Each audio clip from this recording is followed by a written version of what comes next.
Ganda umaga po kay Ginoong Jose Raul Saniel, ang presidente po ng PhilReca, ang Philippine Rural Electric Cooperatives Association. Good morning po, sir. Magandang umaga, Manong Ted and DJ Chacha.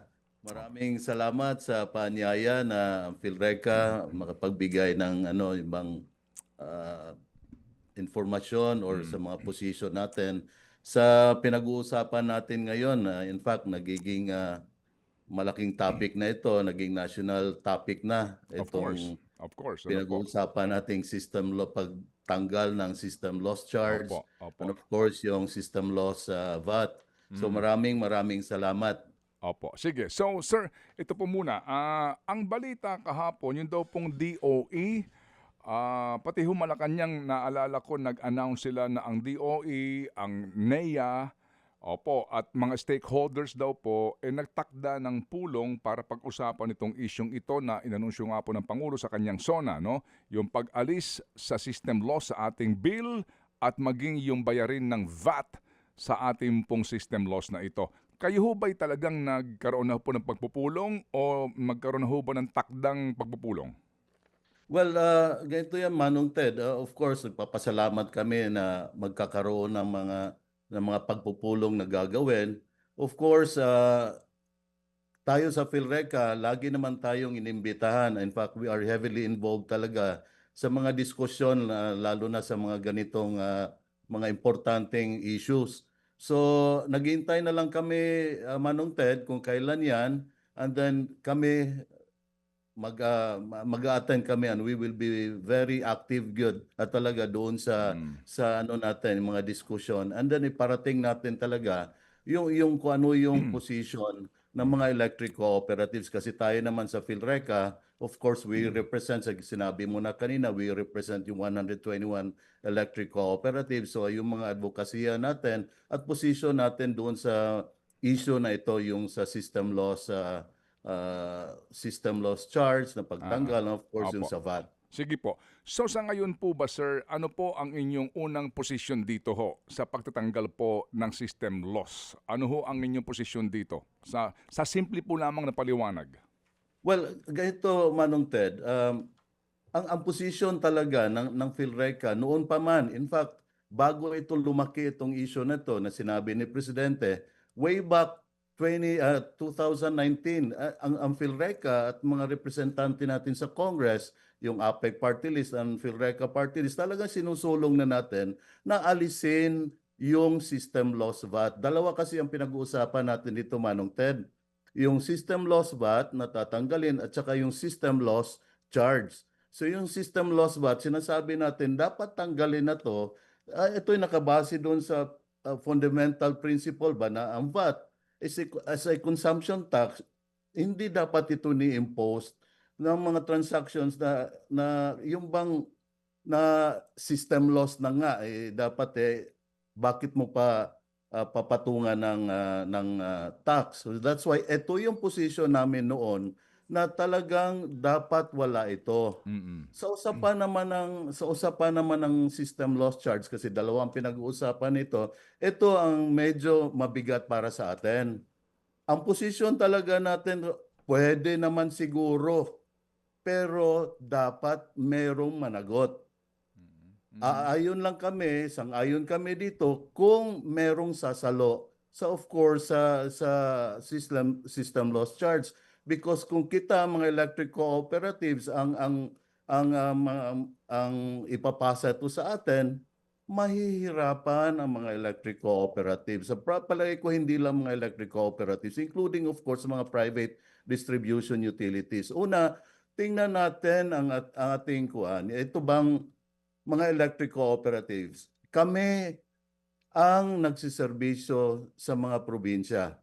So, wala kami, ang nature namin, non-stock, non-profit kami. So, ibig sabihin, wala kami malalaking pera na reserve na to fund kung if ever tatanggalin itong system loss charge. And that will have a tremendous impact talaga doon sa cash flow natin. Iyon tatamaan talaga eh. So, Kasi so ano po ang inyong punto? Sir, ano po ang inyong punto ho? So, ang punto natin Kung tatanggalin man ito, papayag kami basta merong sasalo Okay. sa tatanggalin. Hindi kami mga electric cooperatives ang mag-absorb. Okay. Pare-pareho naman ang aim naman is to reduce Oo. to the cost of electricity. Alright. So hindi lang dapat ipasa sa amin na Mm, kami ang mag-shoulder o ipapasa sa amin ang burden kung tatanggalin ang system loss charge. opo. Una, marami naman talagang kasi kung titingnan natin ang system loss charge, system loss, dalawa kasi yan. Alam natin, diniscuss mo na kanina ito, Manong Ted, na yung may technical losses na inherent talaga to sa ating negosyo. Hindi mo mamawala yan. Even sa ibang bansa, Mhm. ibang jurisdictions, walang naging zero. Mm. So, pwede mong, yung technical Opo. losses, pwede mong makontrol yan gamit kang technology, and of course, massive rehabilitation of your power lines. Pero hindi talaga nawawala ito. Kami mga electric cooperatives, sinabi ko kanina, na ang linya na siniservisyohan namin kasi we are now into yung bang mga sitios and puroks, yung Yes, sir. pinakamalalayo na Opo. ngayon ng mga Opo. sitios and puroks, ito Yes. na ang mga ini-energize na mga electric co-ops. Yan ang kaibahan natin sa mga private distribution utilities. Okay. Kasi sila compact, malalaki ang load. Mhm. Kami, mga nagservisyohan namin, Mhm. yung mga sitios and porks na ang lalayo na, and of course, meron niyang system loss. So that has to be accepted. It has to be na inherent ito sa negosyo. Yes, sir. There will always be Sige, opo. system loss. So, duly noted po, sir. Ano po, talagang tumbok na ho natin doon sa puntong yan. So, kung kaninyo, kung ito ay ipasasagot sa kooperatiba, hindi nyo kakayanin. No, hindi namin kaya talaga ito. Hindi sir, listen first, listen. No? I know Please, you okay. are emotional and passionate about this issue kasi ito ho yung inyong sektor no?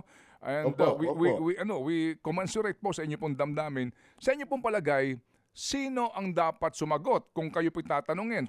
So kung hindi ipasasagot sa consumer, hindi ipasasagot sa kooperatiba, sino ang dapat na umako? Well, Manong Ted, ganito, merong existing na batas ngayon. Mm. Ito yung Murang Kuryente Act, Republic Act 11371. And in simple terms, itong batas na to, it's meant to lower electricity bills by using government funds to pay part of the power sector debts and the cost that would otherwise be charged to consumers. So itong isa sa mga features ng batas na ito, it seeks to make power rates more affordable without forcing utilities to absorb the cost. So importante ito, Manong Ted, because the law does not simply delete a charge and leave kami mga utility or cooperatives Mm. unpaid. Instead, it identifies a public funding source to shoulder eligible costs. So probably it has In to come from the government. Okay, sige. Subsidy coming from the government. So sabi ho ninyo, dahil din po dito nga sa Murang Kuryente Act na ito, baka po dito pa pwedeng humugot din po no ng justification para sagutin ng gobyerno Opo, itong opo. system loss na ito diyan sa mga kooperatiba. Yun po yun, ano? Right? Opo. Oh, yun. Sige. So, magiging, kumbaga, tinanggal mo doon sa bill ng consumer, pero eventually po, yung aako din pala, yung consumer. Kasi miyembro ho tayong lahat ng estado, di ba, ng gobyerno, parang ganun din. Opo. Ganito po, Manong Sige, Ted. go May ahead. pinatawag tayo na zero sum. Mhm. So parang zero sum, sinatawag nito when one group can benefit only by taking something away from another group. Mm. Kung i-apply natin to sa atin, Mhm. of course, kung tatanggalin yung system loss charge, if electricity Mm. consumers pay less Mm. dahil yung cost is shifted entirely Mm. to electric cooperatives, kung kami, Mm. then the consumers will gain while the cooperatives lose. Oh, yes sir, Yun yes naman. sir. So the total burden Okay. does not disappear, hindi nawawala, Manong Ted. It only moves from one party to another. So kung tinanggal mo yan doon, tinanggal yan siya, nakinabang, Mm. tama yun, bababa ang presyo ng kuryente. As to how much ang binaba, well, may Okay. mga estimate sila. Pero again, parang nilipat mo lang sa kabila na ang maapektuhan ng husto, mga electric cooperatives, ang laki ng ramifications nito, Manning Ted. Una, sinabi ko na kanina, kami non-stock non-profit. Wala kaming malalaking reserve. May mga 1 month working capital. Yet, in fact, this is not sufficient. Sinabi po natin kanina, may mga electric cooperatives. Then, marami ang okay, but meron din sa atin na mga Naghihingalo. naghihirap din. Mm. So, ibig sabihin, ito yung directly maapektuhan. And these are those mga electric cooperatives na ang sineservisyohan yung mga pinaka Oh, yes sir. probinsya. Yes sir. No, okay. Na Sige po. talaga. Sige, sir, ganito. Naunawaan po namin yung inyong nga pong mission, no, para po makapag-electrify sa pinakamalayong barangay. Opo. Sir, pero sa totoo lang din, no, ang mga kooperatiba po, iba-iba rin ho, 'di ba, ang format ng inyong bill bagamat ito po ay unbundled na, right? No, Yeah. isa Tama? lang Manong Ted, isa lang talaga. Mga electric cooperatives, homogeneous ang ano natin. Ang Pare-pareho ang lang. Iba-iba lang ang unbundling, iba-iba lang. pareho yan lahat. Okay. Pareho ang ano So natin. lahat kayo may pare-parehong charges. Yep. Okay. Sandali, baka kayo magulat ha. Sa mga nakikinig ngayon sa atin, hawakan nyo ang Meralco bill ninyo. Okay? Hawakan nyo ang inyong Meralco bill. Ito po yung unbundling charges for this billing period, no? Bilangin mo siya kung ilan lang yun dyan charges. Ito po, I beg for your indulgence, ha? Babasahin ko po dito ang isang bill ng isang electric cooperative sa isang lalawigan. Generation system charge. Okay? Meron pa po ditong ACRH first, fifth, through up GRAH. Demand charges. Transmission system charge, system loss charge, demand charges, distribution system charge, retail customer charge, supply system charge, metering system charge, reinvestment fund, additional RFSC CAPEX 2017-2013, inter-class cross-subsidy, lifeline discount, senior citizen subsidy, missionary electrification charge, RA Developers Cash Incentives, Environmental Share, Watershed, NPC Stranded Costs, NPC Stranded Debts, Fit All, etc. etc. Abay, haba nito, sir. Di ba? Di ba? Oo. Mahaba-haba talaga yan, Manong Ted. Yes, Kaya yung oo. mga bill natin ang haba rin. Mas marami po kayong charges, di ba? Kumpara dito sa Meralco actually, right? Ang may mga minor ano naman na Manong Ted, pero halos pare-pareho. Pare-pareho talaga yan. Again, isa lang naman mga yung regulatory body natin, Yes, isa sir. lang din ERC. Opo, Yeah, ERC. of course. So, yun nga po, no, ang katotohanan nga po dito, ano po, kapag pinag-usapan natin ang charges, napakarami talagang china-charge sa consumer. Ano ho? Pero, Ang dami po. but do you agree na panahon na rin para natin busisiin lahat ng charges na ito? Huwag lang tayo mag-focus sa isang utility, kundi sa lahat para maintindihan itong mga charges ba na ito ay tama. At dito po papasok na yung papel ng regulator, di ba? Kasi itong lahat ng ito, dumaan naman sa ERC, right? Tama po. Yun po isa sa mga advantages or benepisyo bakit yung pronouncement ng presidente Manong Ted yun ang naging effect na naging national debate na ito na itaas na because noon hindi binabaliwala to. Even sa mga bills na pinasa natin sa Kongreso, ay sinasatabi lang to, hindi magalaw. But nung sabi na ng presidente na ito tatanggalin ng system loss VAT, hindi na ipasa.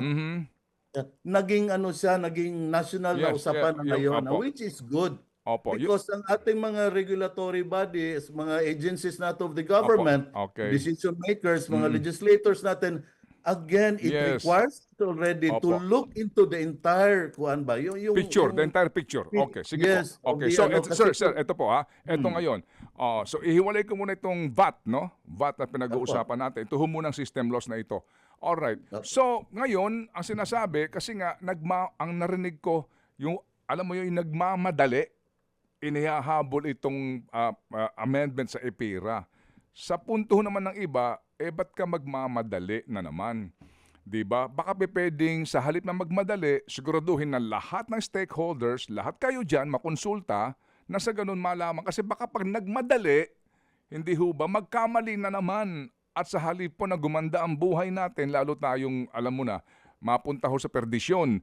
So kung kayo po ang tatanungin, ngayon, dito po sa amendment sa EPIRA law, kung kayo po na mga electric cooperatives, ano po ang inyong panukala sa system loss na ito? Hindi na po galawin yan sa EPIRA? Doon na lang ho tayo makinabang sa Murang Kuryente Act? Ganito po yun. Tama po yun na, na dapat may tamang proseso when it comes to yung sa consultation. Naririnig po natin, Manong Ted, na meron ng commitment na before Christmas, kailangan maipasa na ito. Kami sa mga electric co-op, sabi namin, teka, huwag nating madiliin. Kailangan busisihin natin ang gusto, pag-aralan, and then look at mga existing statutes, mga batas ngayon.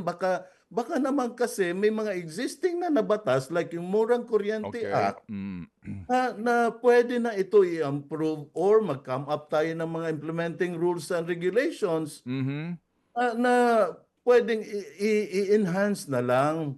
Okay. At the same time, yung ERC binigyan naman ng TED ng authority ng kapangyarihan ng EPIRA na to review actually when it comes to system laws na sila na mag-set kung ano yung mga caps gradually. So ngayon existing naman 'yan. So ang inaano natin ngayon kasi kung pinag-uusapan na total charges, alam naman natin na kung tatanggalin to, ang laki na epekto sa atin, baka naman pwedeng magkaroon ng mga doon sa ibang batas na again i-enhance lang natin through of course consultations. Sige. Extensive talaga, hindi madaliin. Okay, sige po. So, yung pong technical system laws, walang question doon. Sabi nga po, yan po ay simple physics daw no, sa mga maalam dyan. Pero yung mga ninanakaw, meron ba kayong actual na komputasyon doon sa system loss kung ilan doon yung porsyento ng mga nakaw at paano po yung mga nakaw na sinasabing kapabayaan naman ng electric cooperative at nananakawan ng kuryente o maging Meralco? Ganito po yun, Manong Ed. Well, pag sinabi natin yung system loss charge natin ngayon, dalawa ang ano niyan. Una, yung technical loss and of course yung non-technical loss. So nakakombine yan.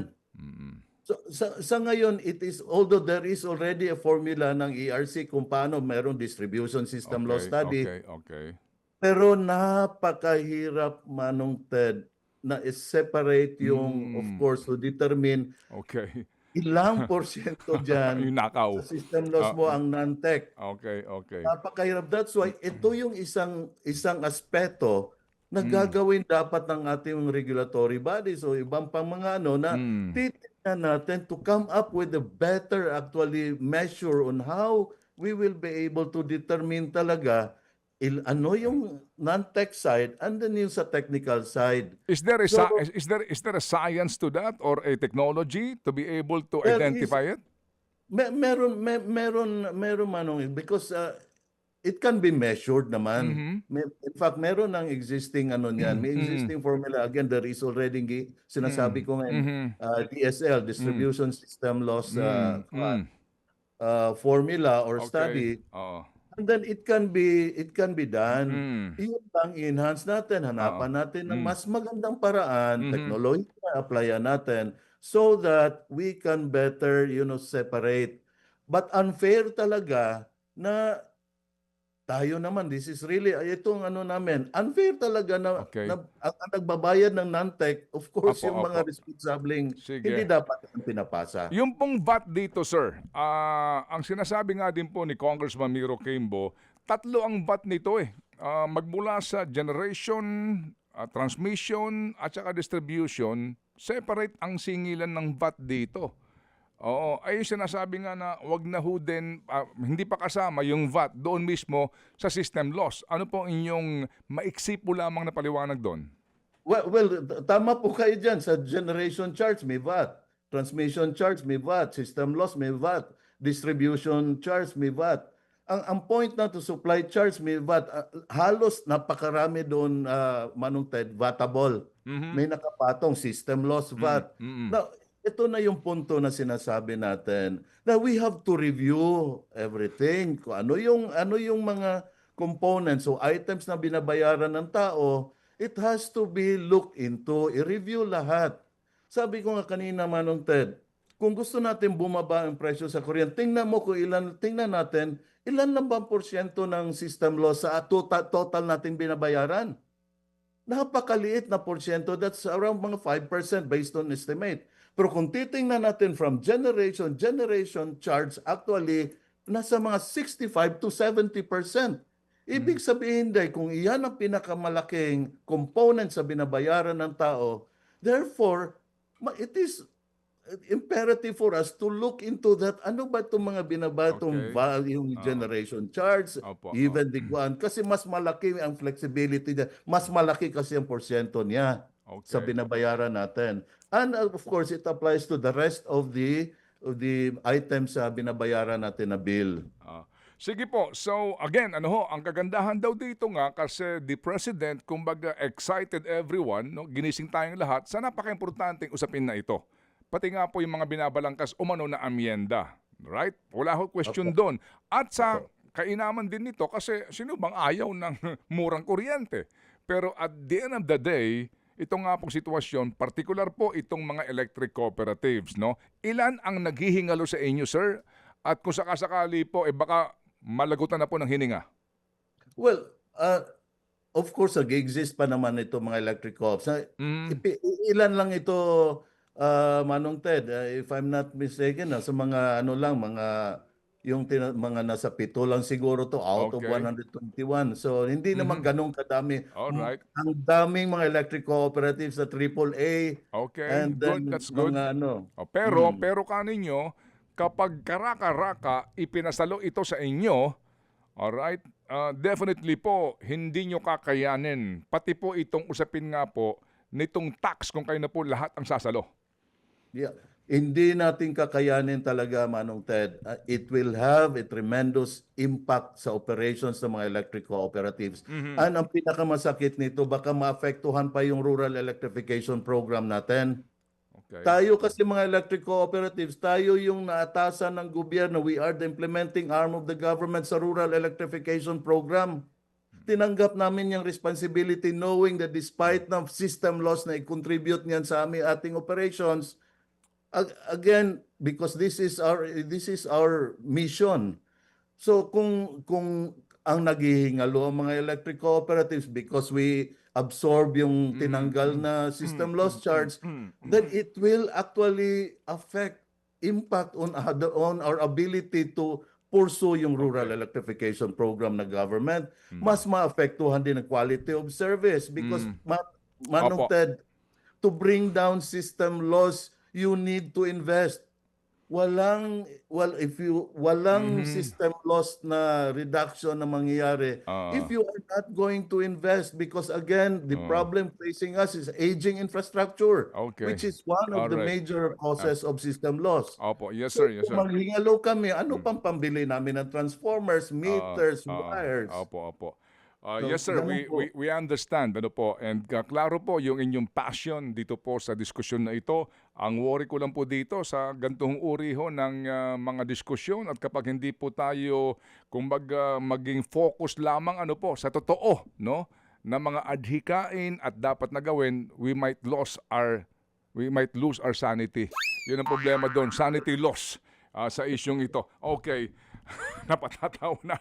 Masyadong seryoso. Sige sir.